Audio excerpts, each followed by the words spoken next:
Bonjour à toutes, bonjour à tous. Un drame hier sur une route de campagne au sud de Lons-le-Saunier. Vers 18h30, deux voitures se sont percutées frontalement, un choc brutal. À l'arrivée des secours, une femme de 43 ans a été retrouvée en arrêt cardiaque. Malgré les efforts de secouristes, elle n'a pas pu être sauvée. Dans l'autre voiture, un jeune homme, une vingtaine d'années, il a dû être conduit à l'hôpital de Lons-le-Saunier. Une enquête de gendarmerie a été ouverte. L'intervention des pompiers du Doubs la nuit dernière, ils ont dû secourir une famille de 5 personnes à Audincourt. En cause, une intoxication au monoxyde de carbone. Les victimes avaient allumé un barbecue au charbon dans leur salon. 3 adultes et 2 enfants de 9 et 16 ans ont dû être placés sous oxygène et hospitalisés. La vente des vins des hospices de Beaune, c'est aujourd'hui 165e édition de la célèbre vente aux enchères caritatives.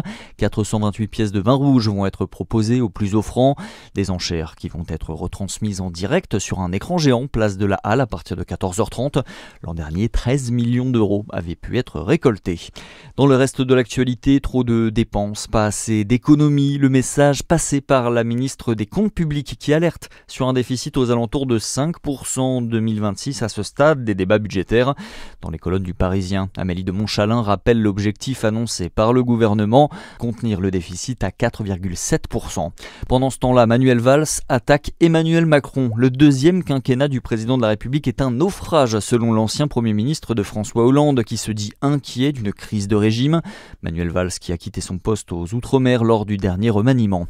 Et puis le sport avec le 7e tour de la Coupe de France de foot ce week-end et c'est une fin de parcours pour les clubs de Côte d'Or. La SPTT a été éliminée hier par le Puy Foot, une défaite 1-0. De leur côté, les amateurs de Quetigny peuvent être fiers de leur performance. Ils affrontaient Saint-Étienne et le club de Ligue 2 ne s'est pas fait surprendre. Il s'impose 3-1. C'est tout pour l'essentiel de l'actu. Bonne journée sur Fréquence Plus.